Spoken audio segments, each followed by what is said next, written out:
Okay. Right. So there's on one end, there's classical, which distinguishes all the different vowels and diphthongs, so you don't mix them up. There's some minor differences about consonants, but that's generally not the issue. Other end of the spectrum is modern Greek pronunciation, where several vowels and even diphthongs have collapsed to just one and the same vowel, which is generally iota. I And always see linguistics that things seem to simplify over time, which always makes me wonder how the complicated things ever get started. yeah, actually, that's an interesting point about I don't know, in historical linguistics. I had to take a fair amount of historical linguistics, and um, one thing you notice is that languages generally don't start out simple, become more and more complex. They start out kind of with a full set of inflectional endings and so on, and then they kind of decay, really, and they merge and they simplify, and some die off. And yeah, Yeah, which is it's like there's not a single Romance language that like kept the inflected noun endings, right? So it's from Latin, and so it's just interesting that that like that's oh yeah, that's a good point. Think about that. Sometimes you see vestiges of it, like even in English, like he and him and his. mhm. You've really got Yeah, to not, exactly. You'll retain those in pronouns, but that's about it. yeah, yeah. There's like in certain little, like who and whom, which goes back to say a dative case and things like that. So Hello. yeah. Hello. Hey, I, I, welcome. I thought you guys had canceled because I didn't see anything in the mail. Sorry, it was a hectic week, and I was thinking I was going to send out a big email with a handout and everything, and then particularly yesterday, and I got like preempted by somebody who needed counseling for like 2.5 hours, and I was totally thrown off. But yeah, I thought you'd canceled and your health had gotten the best of you, so I hadn't shown up until now. Mm-mm. No, certainly if I'm canceling, I'll send out something, but the default is we're meeting. All right, that's my bad then. But I mean, I do like to send out a reminder just because otherwise people don't come. I do that with my Bible study too, but That's um, probably for the best. yeah. So we're talking about pronunciation, Yes. and the different types of pronunciation, like modern Greek versus classical Greek and Byzantine Greek. Uh, and so there's various stories about how Erasmus came up with his system of pronunciation, and it sounds as though it was a practical joke somebody played on him. I'm not sure how it worked, but it's sort of as a joke. He was kind of induced to come up with this, and then when he found out it was a joke, he tried to like you know cancel it, retrieve it and stop it, but it like caught on very rapidly. And I I think one of the features about, I mean, it's from the description of it. Do I have a?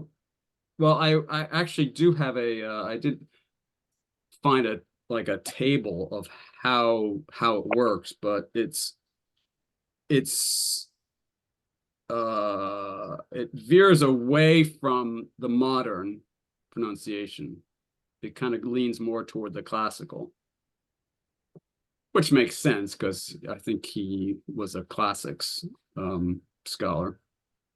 And but what I've read is that the pronunciation, particularly of vowels, could change depending on the country you live in. So if you're, if you're German or if you're English or if you're Italian, depending on the country where you're learning Greek and you're in a classroom setting, then the shape of the vowel sound,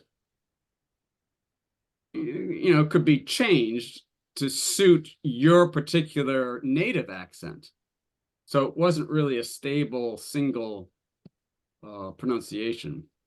Yeah, and I assume kind of like the way that like the sort of accepted pronunciation for Latin was basically, let's pronounce it as if it was Italian. Right. Yeah. A bit like that.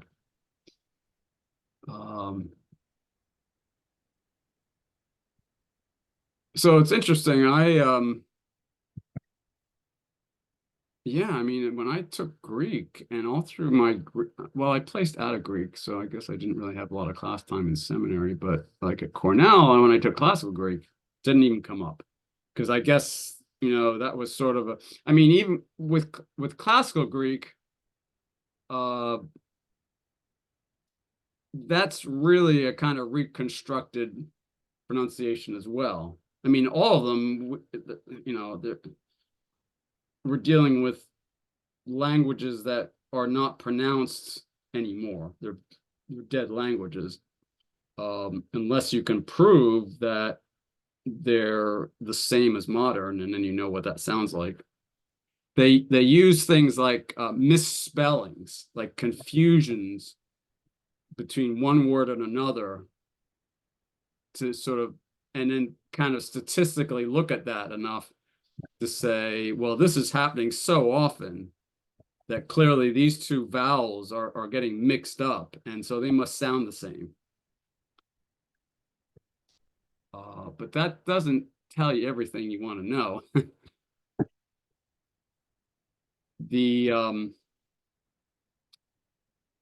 But I think there's also, I mean, I have a friend who's Greek, a Christian, and he is like adamantly, vociferously argued with me that we should be pronouncing it like modern Greek.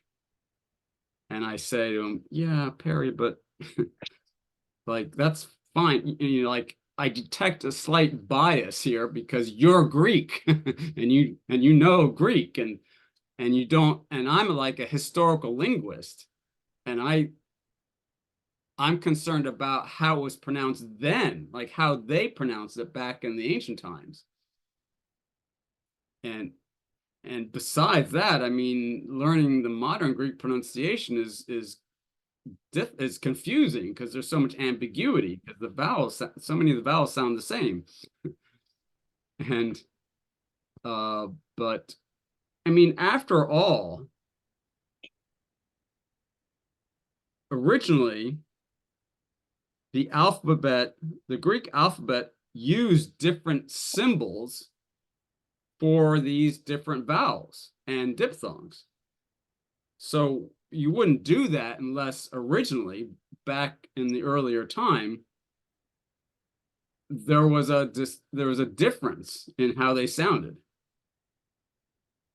And I mean, in linguistics, the ideal alphabet is called phonemic. So it represents, a letter represents sort of conceptually the linguistic letter. There might be slight variations in it, certain equivalent that are kind of below the level of detection, sort of below our radar. But a letter represents a distinct sound conceptually in the language. Is there more of a difference with this than there would be with like modern English versus yield? How art thou, noble sir? I'm not sure I follow your question. I mean, well, If you consider normal English versus Shakespeare English, there's the language has evolved. So is ancient Greek, so other similar like you treat Shakespeare versus now. yeah, I mean, English, there's three main phases of English. There's Old English, Middle English, and Modern English. And you can break each one of those down a little bit more. Like so Shakespeare is early modern English. Chaucer is Middle English. And Beowulf is like, seems like a totally different language, is Old English. So like Old English versus modern English, that's a really big difference. No, that's different. But say Chaucer versus like modern English, possibly. Yeah, possibly, because they had like if you look at modern English spellings, maybe I said this already last time. Like we have this silent E at the end of a lot of our verbs in English. Why do we have that? Well, it's because we have retained in a very conservative manner the spelling that goes back to the days of Chaucer, like, 1300s or the 1400s. And so, but we've kind of reduced things, we've kind of simplified things. And so modern Greek is a bit like that. You find like distinct letters, upsilon, iota, eta. Yeah, it looks like you have three different vowels. But funny enough, they're all pronounced the same way. You don't need three different symbols. So their spelling is more conservative than the pronunciation. Their spelling is more, old-fashioned, you could say. Yeah, it's a fascinating, I don't know, language is a fascinating subject. Anyway, So it's a bit more. So with biblical Greek, though, it's a bit more drastic from normal Greek than these and thous, or is it like? well, you're talking about grammar and lexicon. We're talking about just the pronunciation of the alphabet. Like, how do you pronounce the sounds? Right. So these and thous, like that's no different. Like you're not making it clear that we're talking about pronunciation there. I'm not sure how that involves pronunciation of the sound. Might be more analogous to like, someone that's got a very heavy, different types of very heavy British accents. Like, they're just straight up pronouncing some of these we're all reading the same letters and we're just saying them totally differently. Okay. Right. Right. Hebrew is an interesting contrast with all this because Hebrew fell out of use after, say, the fall of Jerusalem, AD 70, and became less and less commonly known and used until basically it became a dead language. And then, when did it happen? I guess it started in the 19th century. And then finally, they were kind of prepared when they became their own nation. Israel resurrected Hebrew. I mean, literally, that's the terminology they use. They resurrected the dead language, which is, I think that's probably the only language ever in history where this has been done and done successfully. And they did it using a combination of biblical Hebrew, Mishnaic Hebrew, and then bringing in like having some sort of process for incorporating newer lexical items like typewriter, computer,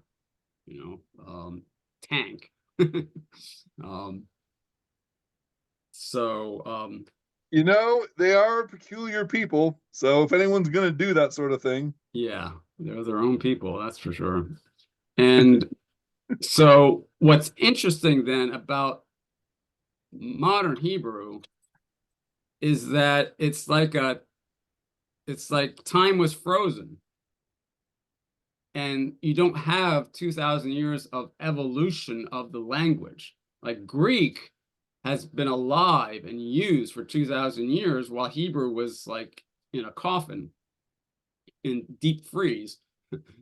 And during that 2,000 years, through usage and so on, languages change over time. And this is one area where evolution does happen. There is a genuine, and that's a whole nother subject, but there's nothing against the scriptures on this point, but languages evolve because people forget things. They make certain preferences. They forget like why certain things were done a certain way before, and they invent new ways of saying the same thing, and which would sound better to them, sound more cool. Various kind of forces, social forces on them, maybe external forces from other countries and other languages, and that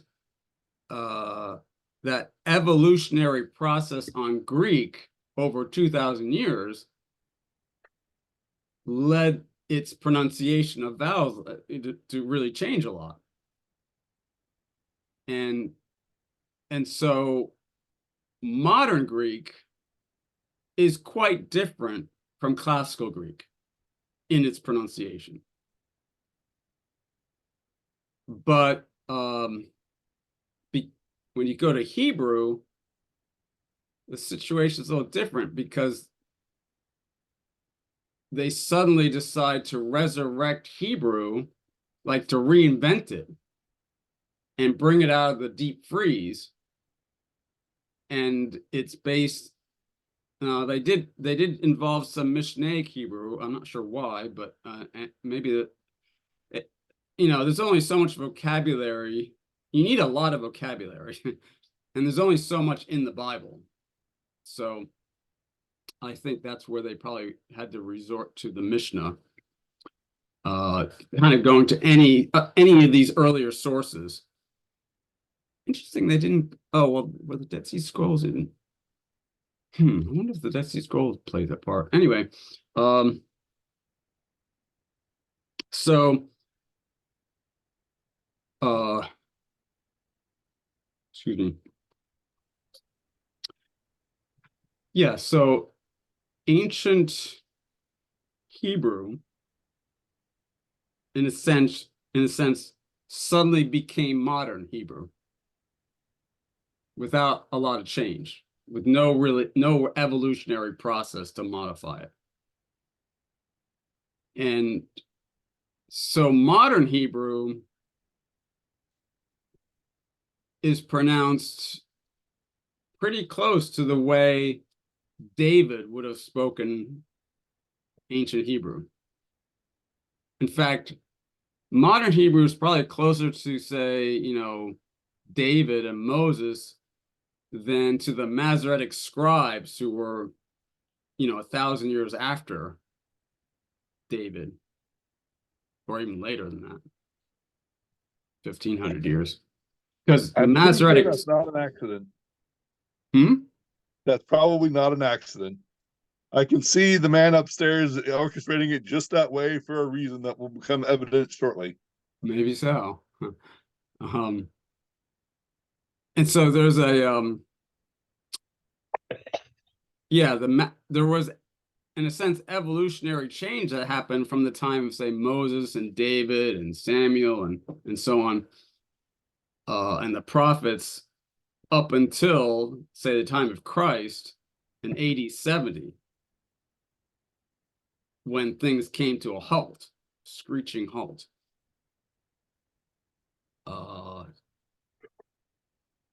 But because it was a living language during that period. And so the Masoretic pronunciation is sort of different in certain ways, not major ways, but there's some differences. And those differences really aren't retained in modern Hebrew. Modern Hebrew kind of went back. I don't know why, but they went back kind of earlier. So that situation is different because so when I took Hebrew, my Hebrew teacher said, well, modern Hebrew is close to a legitimate pronunciation of ancient Hebrew. Plus, if you learn to pronounce Hebrew in the modern way, then if you travel to Israel and pick up some modern Hebrew, you're already good to go. You've already got the right pronunciation. So there was a kind of a pragmatism to it, which was okay. It was acceptable because in fact there was a correspondence with reality. There's some little differences, but kind of small. And but so that's a case where, say, we don't do that with Greek.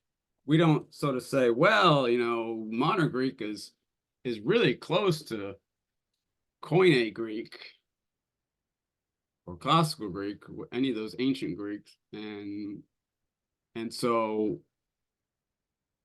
yeah, that's a valid kind of form of an ancient pronunciation. Plus, then you'll know how to speak modern Greek. It doesn't really work because you're really not pronouncing anything at all like ancient Greek.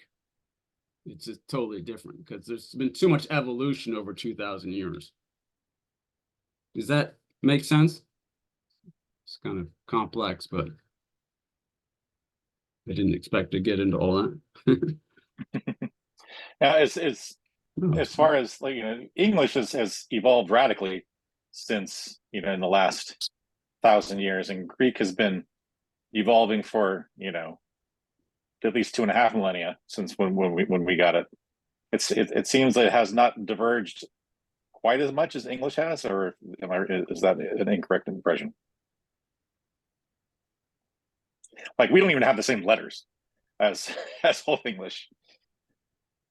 Yeah, I would say, yeah, I think there's probably truth to that. I mean, I've been trying to learn Anglo-Saxon or Old English, and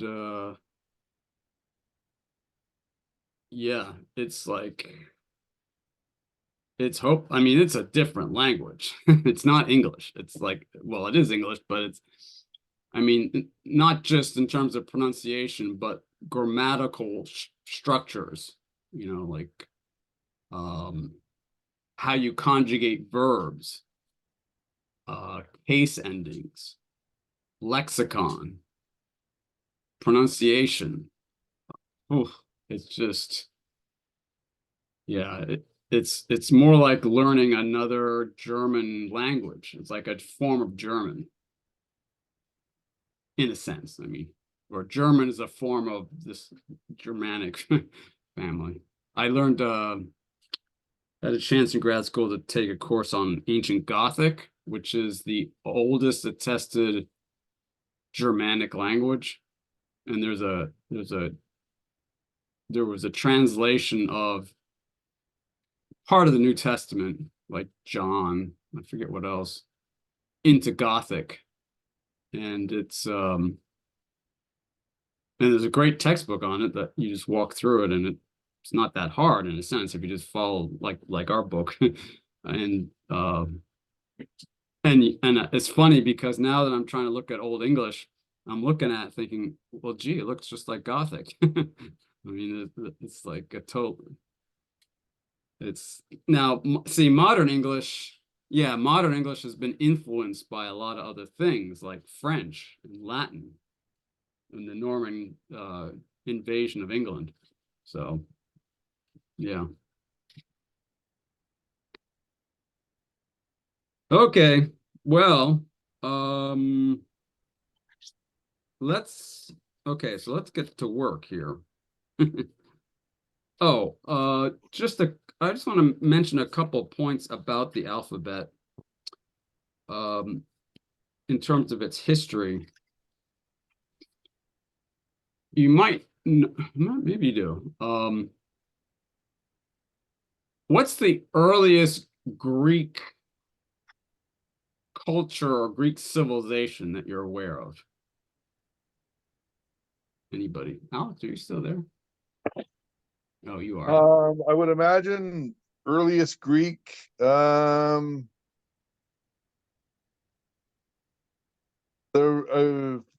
Phoenician, maybe.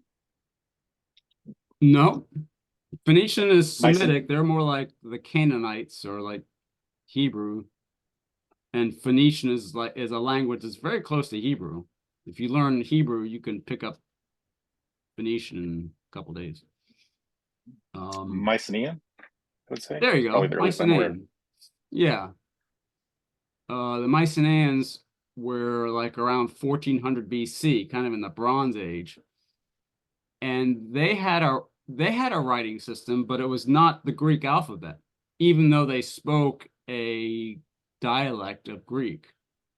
They had a kind of more primitive writing system that was syllabic. It's called Linear B, and which is a little bit like cuneiform. Let's put it that way. And it wasn't really well suited for Greek either. And interestingly enough, was it the Mycenaeans? Or am I mixing them up with the Minoans? Well, no. So the Mycenaeans kind of died out, basically. That something happened and their culture declined, and so Greek civilization went into a kind of a dark age. But then around the time of Homer's Iliad, the Odyssey, which we're talking about like 900 to 800 BC, there was a kind of a revival of Greek culture. And they began to write.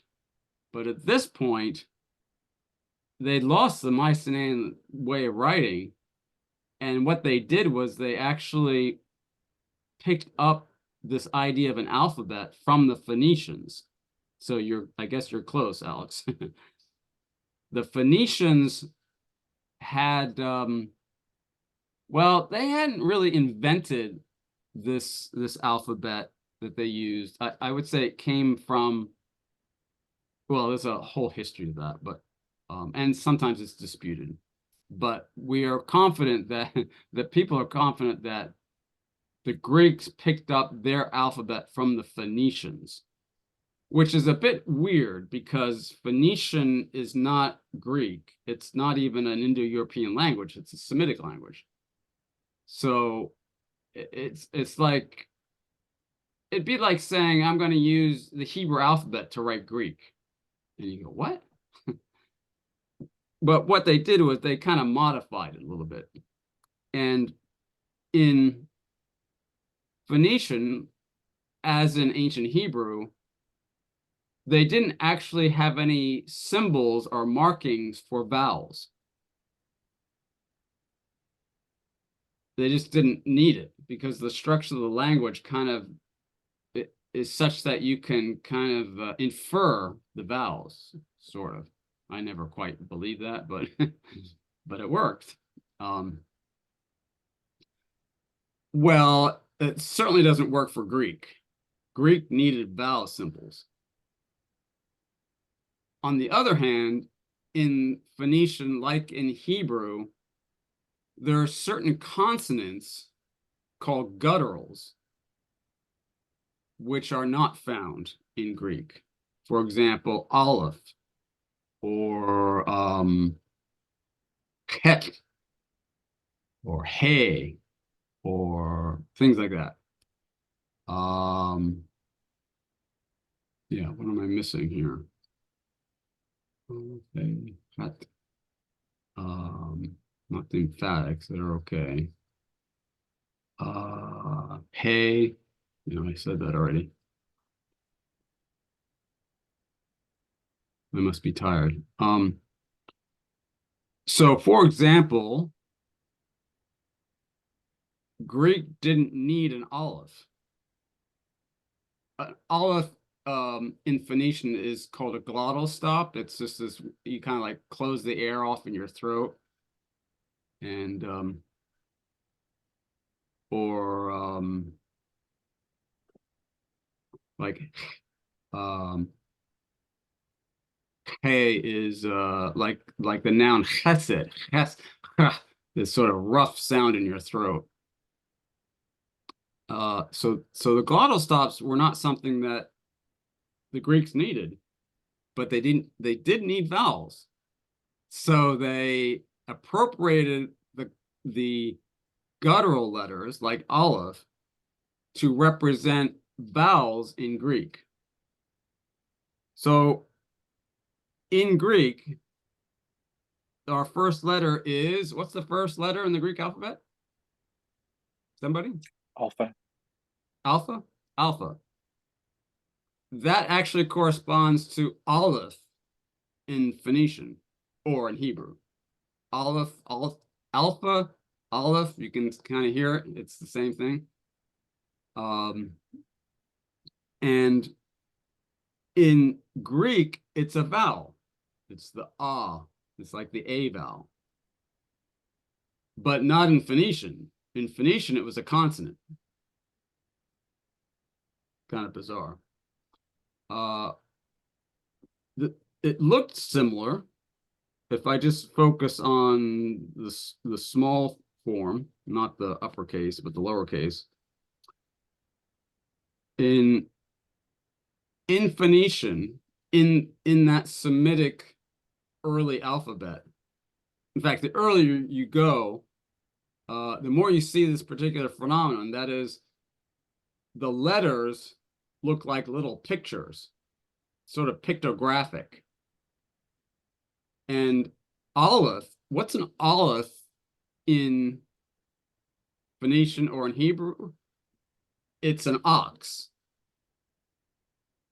And when you draw, I mean, especially as you go back earlier and earlier, it becomes quite evident that the aleph consonant is a little picture of an ox head with two little horns.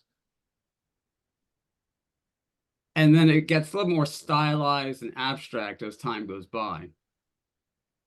Okay, so then the name Aleph in Phoenician or Hebrew actually makes sense. It's the ox letter, the ox head letter.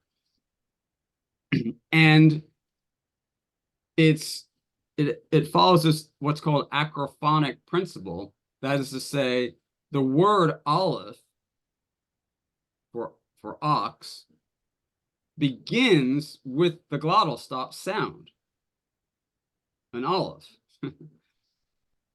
So that's why they used it's sort of like a mnemonic device. Here's a symbol. It looks like an ox's head. Okay, great. Well, it's called an Aleph. Okay, and it's pronounced like the first letter of the word for ox. The first letter of the word Aleph, which is that glottal stop. So it all kind of like corresponds. The picture corresponds with the name. The name begins with that consonant. And the letter represents that consonant.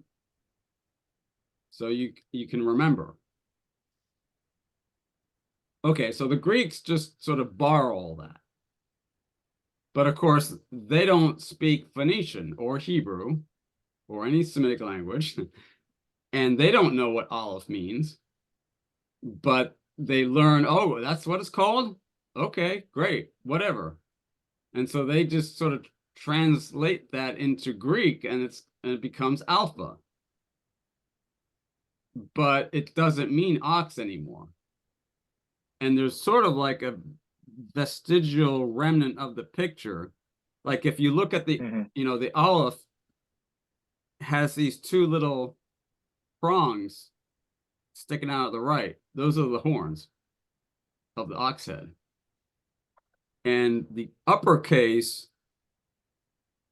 is an ox head, but it's upside down and the horns are pointing down.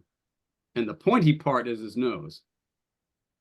And it's very stylized. It's very like abstract and clean. But I mean, if you go back to the early days, you would actually have somebody draw this sort of like rounded ox head and then two little horns. So I just want to bring that up. Like, where did this alphabet come from? It came from the Phoenicians, and they just borrowed it straight from the Phoenicians. And the names and the shapes and generally speaking, even the pronunciation correspond with what was in the Phoenician alphabet, and likewise the Hebrew alphabet. So is beta then also taken from an animal over there in Phoenician, or No, and delta and so on, or just aleph? no, beta, the Greek beta comes from Phoenician bait or bayit, which is house. And the original picture of a bait in Phoenician was more like a kind of like a box with a little opening, like a doorway. I'm not sure how it ended up like that.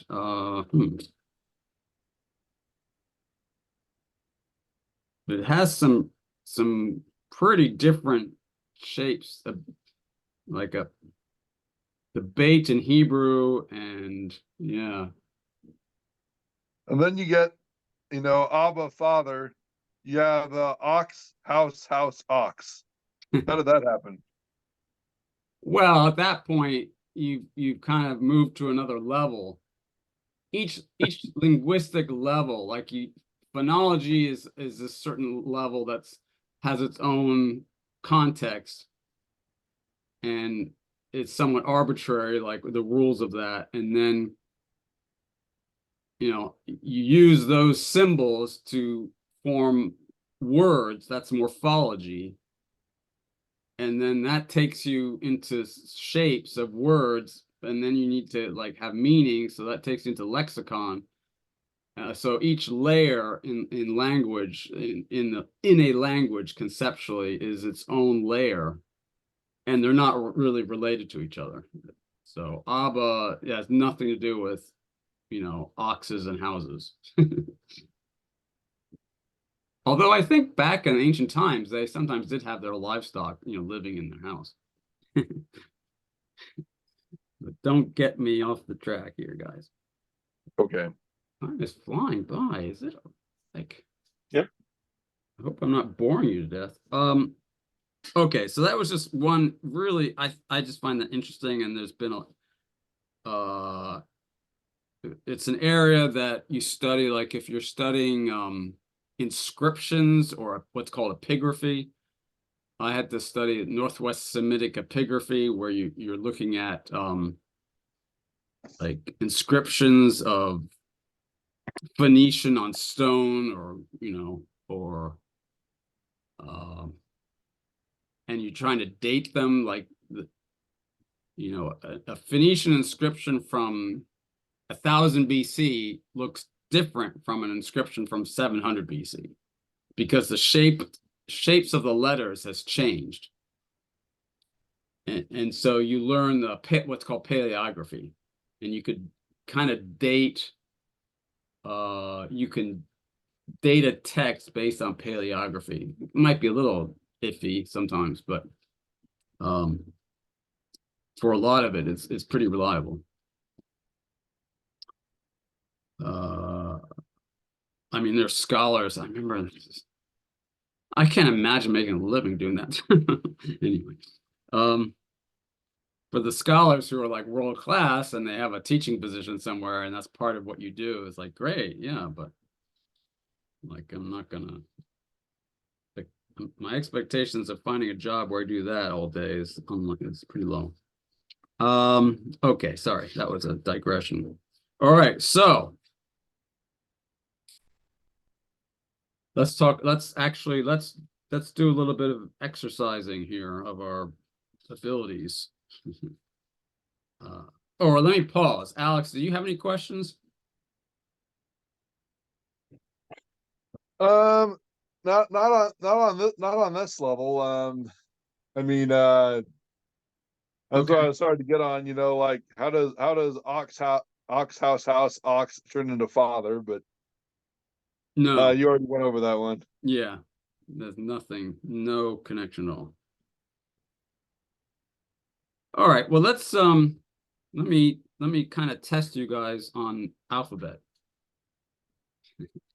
Um, Mike, it sounds like you had it under control. You want to just sort of like, you want to try to read off for me? As best you can. Let's just go roughly halfway through, like through approximately the letter nu, Okay, if you can. Just I'll try. So alpha, beta, gamma, delta, epsilon, zeta, eta, theta, iota, kappa, lambda, mu, nu. good. Alex, how do you feel about your alphabet memorization fluency? Memorize not so well. I got a little distracted this week, to be honest, but I'm pretty sure I can pronounce the things. And even then, I'm not sure how much I memorized from the book and how much I remember from Greek fraternities. All right, let's have you just read for the sake of pronunciation, and as part of, like, at this stage of the class, this is where not just relying on recordings is helpful, because Right. let's let's use some of this time to ramrod some alphabet into your brain.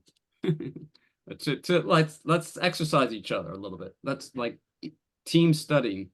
So since you don't have it memorized, just use the book, cheat, and read off from alpha to nu, All right. but don't just read off, you're trying to remember too. So use that as an exercise to try to memorize a little bit. Okay. So alpha, beta, gamma, delta, epsilon, zeta, eta, theta, iota, kappa, lambda, mu, nu. Good. And by the way, I mean, there's a lot of similarity there with the, English alphabet, right? Or the Latin There is. alphabet. Oh, absolutely. What's kind of weird is gamma, which is like a G, is like where C should be, and there's no C.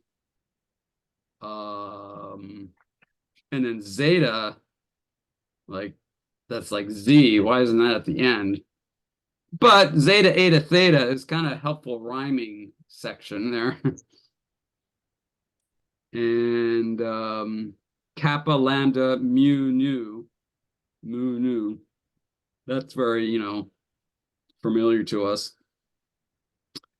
The next letter is. Then Go ahead. I say, then C throws it off. Yeah. Yeah. So, Mike, can you recite from the rest of it? See it down to the. I will try. See, C, omicron, P, rho, sigma, tau, upsilon, phi, chi, C, omega. Good. Very good. Yeah, C is, well, let's see. What else can I say about this? A couple of comments in this section. One is sigma has these two forms.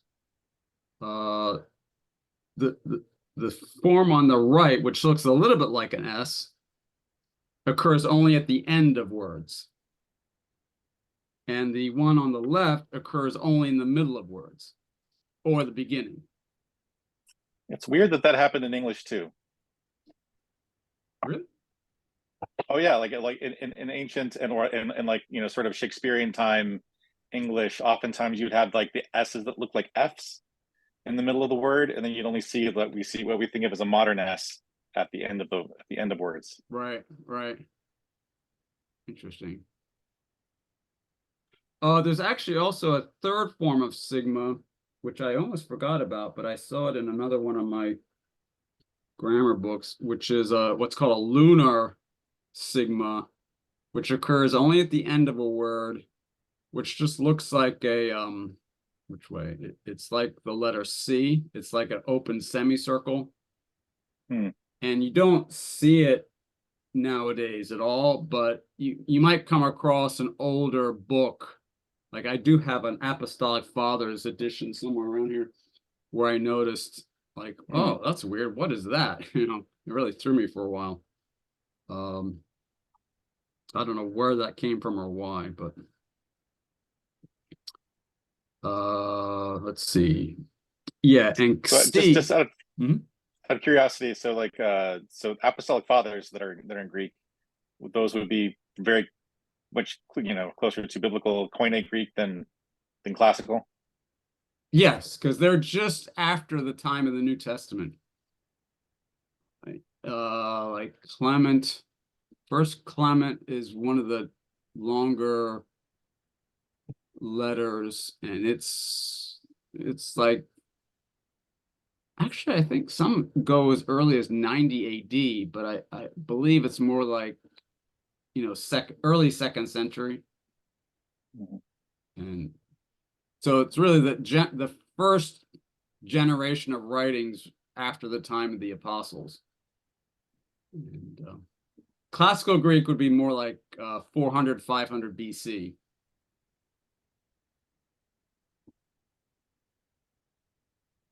I'm not sure about the Cool that there's boundary of Koine. I mean, I've seen something as early as almost getting close to 400 BC.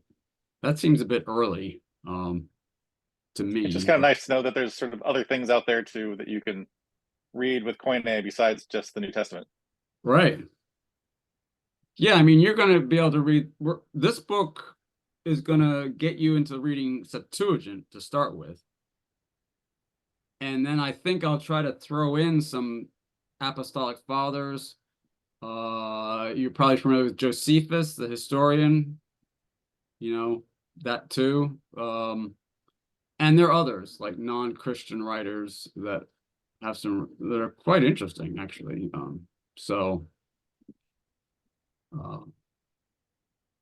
Yeah.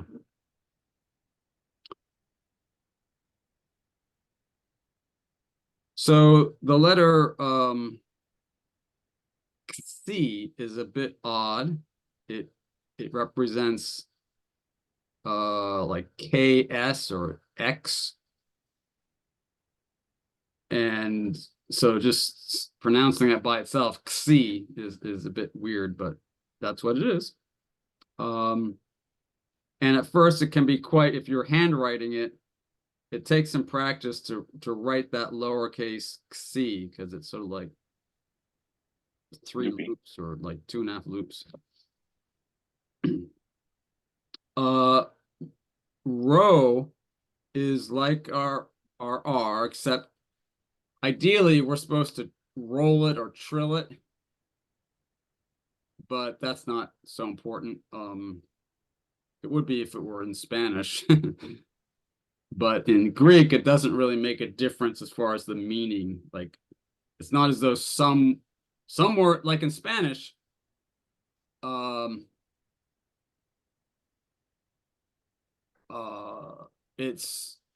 it is significant. It distinguishes one word from another. I would say it's phonemic, but that doesn't help you.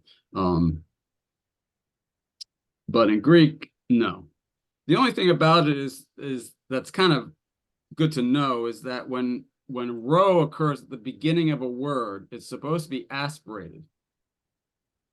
And that's why when you transliterate, it would be RH when it's at the beginning of a word.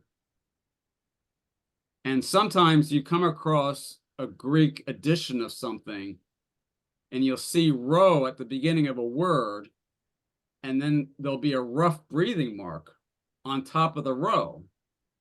And you'll say, what? I thought breathing marks just went on top of vowels. Well, this is an exception. It's sort of a, I don't know, a reminder.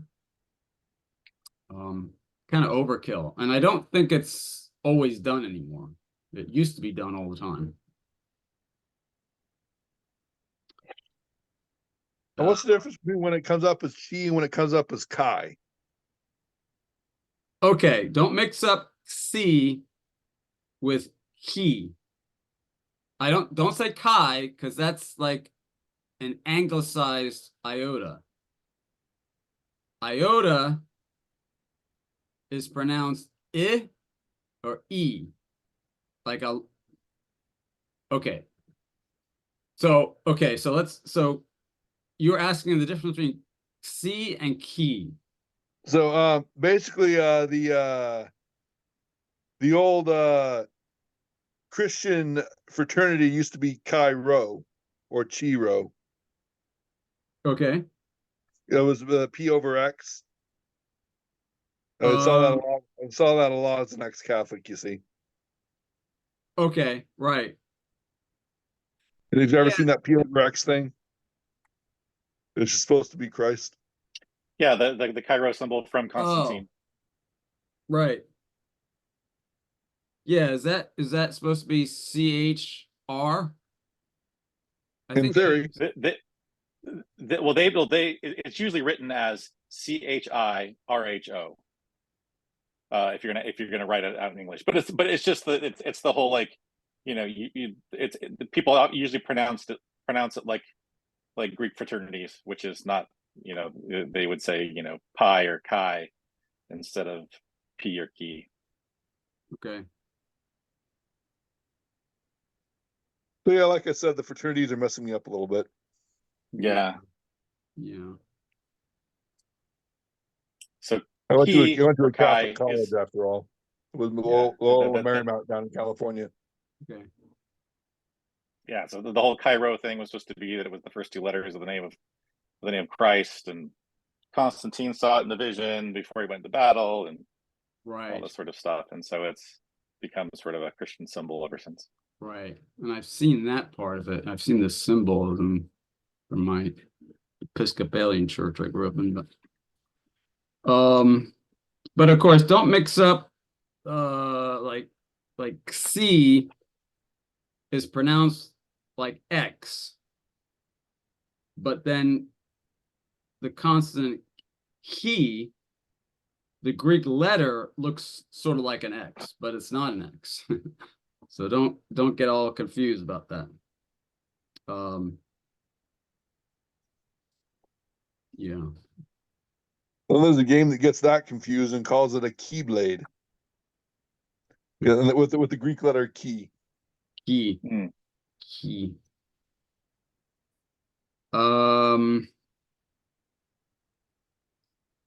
Let's see. What else? Oh, we're running out of time. Yeah, so those three, phi, he, and psi, are really kind of like compound consonants. They really involve multiple sounds, and they're not, let's see, they're not found in Phoenician. So they're kind of like add-ons by the Greeks. And I think originally the phi would be aspirated like puh, puh, but that's too difficult for us to deal with. So the fallback is to use a fricative, in other words, phi, not phi, phi, phi, phi, pho, phi, because iota is pronounced I if it's short, or I. It technically, long vowels are pronounced quantitatively longer. You hold it twice as long. Sometimes we cheat. Sometimes it's just, I don't know. People learning Greek, teachers are not perfectionistic about this sort of thing.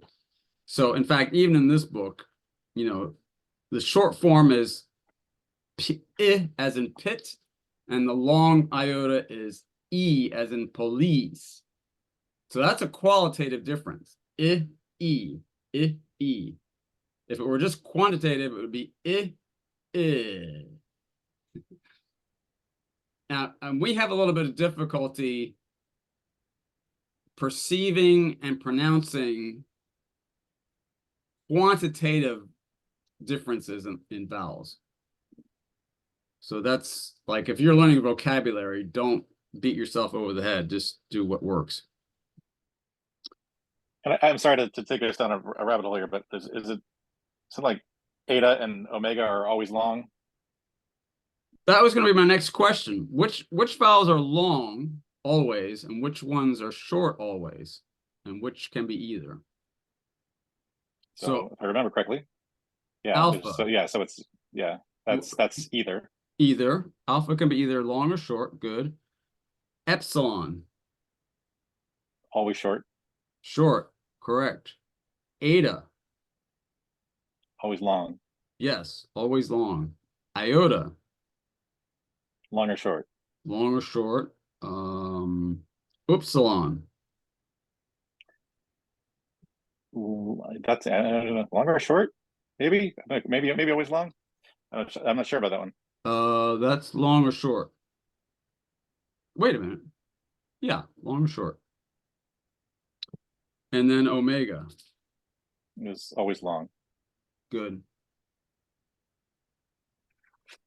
Was that in the book? I just thought I think I remember that from somewhere else.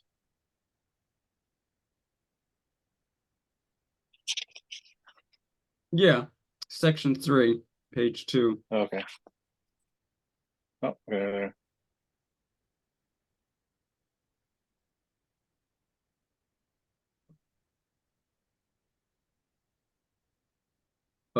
Good. Okay. And notice that let's see. The consonant psi, in that consonant, the P is not silent. You pronounce both. It's psi. I don't know. I've been listening to James White on YouTube a lot, and for some reason he pronounces the word theopneustos as theonoustos. And I'm thinking, what? He's like theopneustos, and he's just dropped the P, and it doesn't make sense to me. Just doing it just like we do in English. Yeah, I guess so. But he studies Greek a lot. Anyway. Let's see, anything else? Oh, gamma, going back near the top again. Gamma is normally G, hard G, not J like a J, hard G. But if it's in front of another, what you call another velar, which would be things like another, let's see, another gamma, or, well, top of page 2, or before kappa, or chi, or xi, then you nasalize the gamma. And so that a classic example is the word for angel, which is angelos, which is not spelled with a nu, it's spelled with 2 gammas. It looks like agelos, but it's actually angelos. So that's quite important. And with zeta, now this is interesting. Because I was always taught that zeta is pronounced like DZ all the time. And I could probably think of an example like z, like Zoe. Yeah, I was gonna say zoe for life. or a woman's name. But is it this book? Yeah, it says it Yeah. says that it's a Z if it's a beginning of a word. Yeah, so in this case, it's not DZ, just a Z sound at the beginning of a word. So that's fine. That's more like familiar. So I'm good to go with that. I might try to shift to that. It's not a major difference, you know. And those are kind of the main ones to worry about. Okay, now we're out of time. Can we go just a few more minutes? I can. Oh, well, wait a minute. Alex, Yeah. do the same as you did before, but start with C to the end. Oh, the letters? Yeah, read off the alphabet, work on remembering. All right. So we have C, Omicron, P, Rho, Sigma, Tau, Upsilon, Phi, Psi, Psi, and Omega. Mm. What was that? Phi what? Phi, Chi, Psi, and Omega. Not chi. Or C, or Psi is what I want to Chi. say. It's like Chi. German ich, or like Oh, the Chi word like Bach, Keyblade. the I got it. composer Bach. Like, He. sorry, Phi, Chi, Key. C. Probably the best thing to say is key. If you can't make it kind of like a fricative k, like key, Bach, key, Phi, Chi, C. key, psi. Yeah. Okay. Because I want to say Psi for that last one, but that's not right either. Nope. Phi, Chi, C, Omega. Okay, good. Did you guys, well, let's see. Any questions about diphthongs? Maybe I'll mention a few things, but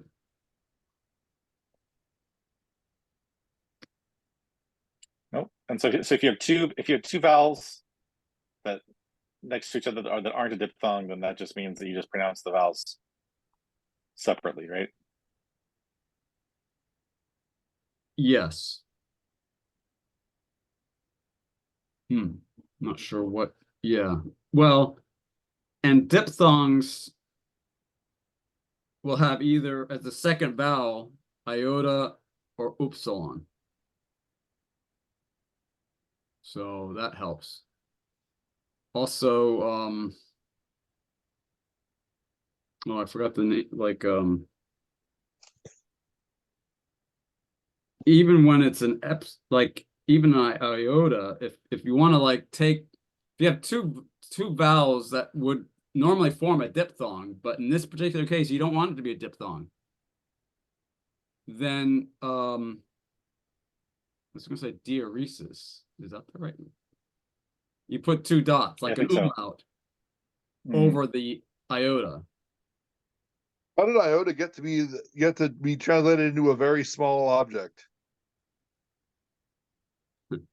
Well, it goes back to Phoenician, the Phoenician alphabet, and it's where it's called yod. And in English, it's jot, like Matthew 5, every jot and tittle of the law. Right. It's the smallest of the letters in the sense it's a single stroke. Yeah, just like an apostrophe almost in Phoenician. Now, most of these diphthongs, just to highlight this point, involve coalescing these two vowel sounds together into some new sound. So alpha iota, would be IE, but it's I. The epsilon iota is A. Omicron iota is oi. And then upsilon iota is ui. Actually, why do they put two e's there? It's not long. In the example? Yeah, the bottom of page 2.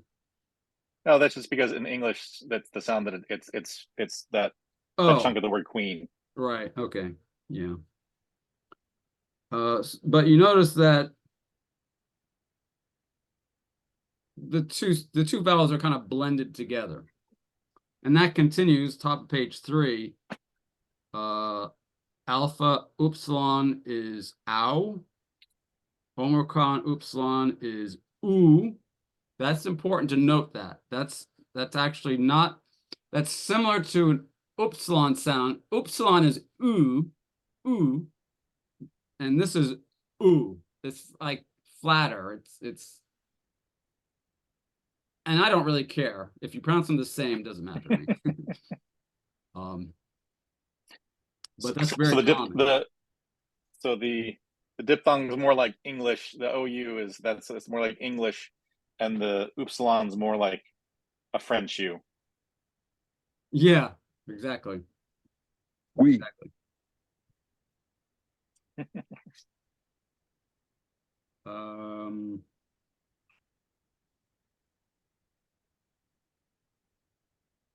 Let's see.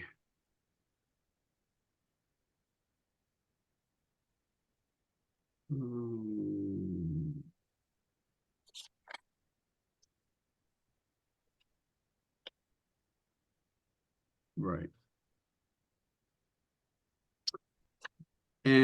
But here notice the epsilon upsilon and the eta upsilon keeps each distinct vowel sound separate. They don't blend. I don't know why, but so epsilon upsilon is eu, eu, eu, not oo, not not ow, none of that. It's eu. So you can actually hear both vowels, eu. And then likewise with eta, it's a, eu, and then eu. They sound very similar. So that's kind of funky. And I think a lot of students or even people who teach don't get that right.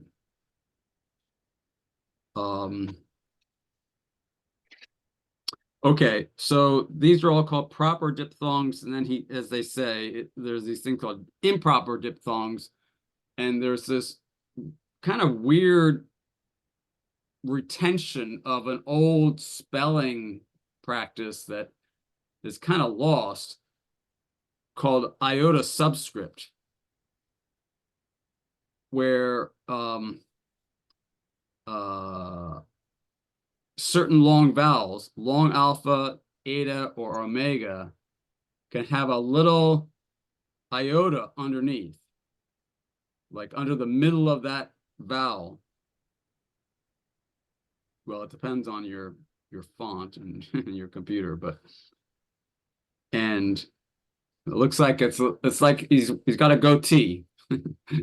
Okay, and it's silent. It plays no role in pronunciation. It's just like a conservative vestigial retention of something historical in the past where there used to be a separate iota, and there's like maybe to help them remember that this word is different from another word that would otherwise look the same, like just like almost like a footnote as a reminder. But under those long vowels, you could have that iota subscript. So that's kind of, I don't know, it's kind of fun because you don't have to worry about pronunciation. Just you can kind of ignore it. But it does come up. I mean, it comes up in paradigms like you're learning the dative or something, and you have to notice, oh, the paradigm actually has an iota subscript there. And you say, oh, well, that makes sense. It's dative, and datas have iotas in them. So I'm glad to see there is somewhere an iota. I don't pronounce it, but at least it's like historically it's there. Okay. And generally, diphthongs are long, which you'd almost expect. Like put two vowels together, it becomes long. It's double length. But there are exceptions, and it comes up in certain verb paradigms in particular, but oi and I at the end of a word, at least in certain paradigms, will be short. But that's a detail. Okay, good. And we're really out of time. Let me talk about breathings, marks, and then we'll just punt for now about, we'll have to talk about accents more next time, I think. Which is good, because I actually had some other things I was going to give you as a handout about how to learn those better. I had some, like, I learned Greek from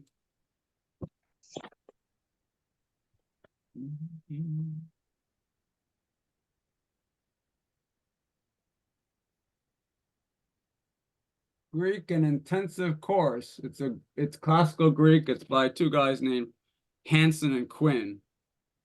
And this is an excellent, this is like one of my favorite Greek books of all time. This is the book I used during summer intensive Greek at Cornell, 6 weeks to learn first year classical Greek.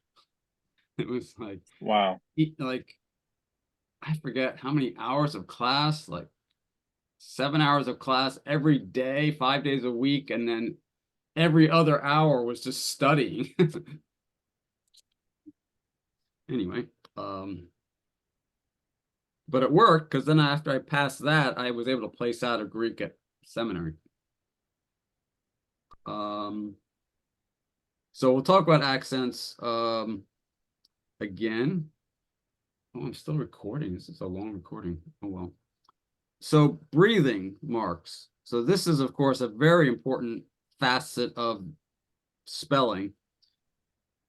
You may have noticed there is no H consonant in the alphabet. And how do they write H? Well, generally they don't, except sometimes they need to at the beginning of a word.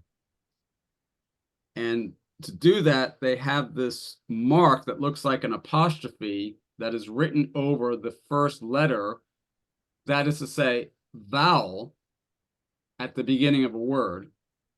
And that's called a breathing mark. Well, I know there's horses in the Bible, so how do they say horse? Hippos. And So does that have the breathing mark then? it does have a breathing mark on the initial iota. It's iota P Omicron sigma. Because there's no H letter. So there's no initial H consonant. So the first full size letter is the iota, but they put a little, what's called a rough breathing mark, which is kind of like a left single quote, like a little semicircle open to the right. And that's called a rough breathing mark, and that represents huh, like a rough breathing in H. Now, any word that starts with a vowel has to have a breathing mark, one way or the other. You can't just leave it blank. So if it's a word like hippos, where you do need a rough, an H sound, you put the rough breathing mark. And if it is silent, there's no H, so it just starts with a vowel. Then you put the smooth breathing mark, which is the same symbol but pointed the other way. So you're going to have either a smooth or a rough breathing mark, one or the other. So egg then would have a smooth mark. Egg, Egg, yes. I'm not sure Yeah. if there's eggs in the Bible, but yeah. yeah, if you're going to use an English word, but yeah. And in this paragraph, page 3, at the just before section 4, where he talks about breathing marks, the preposition for the word in Greek is en,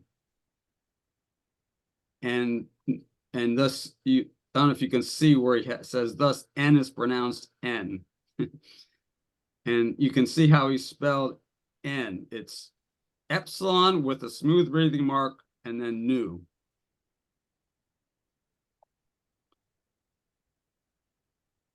But if you wanted to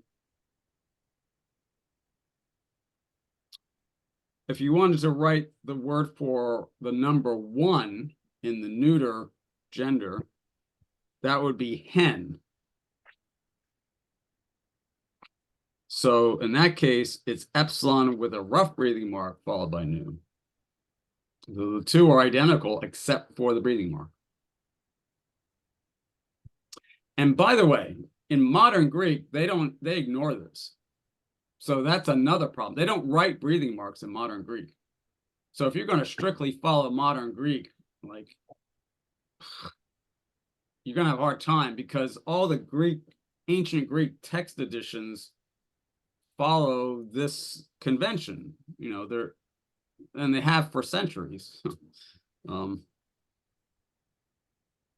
don't know, I don't know where the breathing mark came from and when it started and all that. That's an interesting. I mean, some of these questions you've asked have kind of made me go back and read. I don't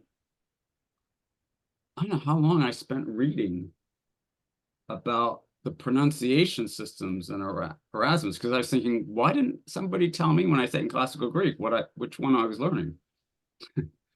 And I think I realized, oh, it's because it wasn't even like, it was beneath them. Like, we're teaching you classical Greek pronunciation. But these details about pronunciation of spelling can be quite involved, as you can see. And at a certain point, we want to just say, okay, stop. We're just learning, this is first year Greek. We're not like becoming scholars of pronunciation. Okay, so thus hen is pronounced hen. So the rough breathing mark is like the H. And you'll notice in that paragraph, Yes,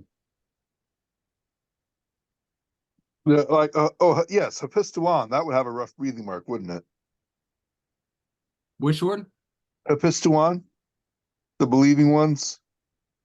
Oh, epistemon. Yeah. Well, that sounds like a smooth breathing mark. Oh, okay. Yeah, I didn't hear an initial H. It's just maybe it just sounded like one when the guy online was talking about it, Okay. because he made it sound like there was a Hapistuan instead of a Epistuan. Which So verse I'm are not we talking? Do you have a verse? Can you tell me what verse it is? Like John verse 3:16. John 3:16. All right, I'll look Yeah. that up and check with you. Two other little points about this breathing stuff. As I said before, initial rho will have a rough breathing mark, period. Always. Because initial rho is aspirated. But also initial upsilon. I forgot about this. Initial upsilon is always rough. Always, always takes a rough breathing mark. And the example is hubris. Word for arrogance. So that's a good reminder. Hubris. Okay, very Yeah, good. there was plenty of that. There's plenty of that in the Bible, Yes. and not in the Bible because all the Greek myths were about hubris. Yeah. Okay, so all right, so we had a very interesting discussion that took up like a whole hour. So we're kind of like behind, although I didn't really have a fixed schedule. But I think next time, I mean, it's important for us to absorb this foundational stuff and feel like we understand and we feel comfortable and it's familiar. So again, work on alphabet and maybe, go over the diphthongs and so on. If you haven't, well, even if you have read this section on accents, read it again. And I'm going to try to send out a PDF about that, where I incorporate stuff I got from my classical Greek. Be sure you understand the terminology, ultima, penult, and antepenult. So, what lesson do you want us on by the next lesson? So, okay, and then and I would say,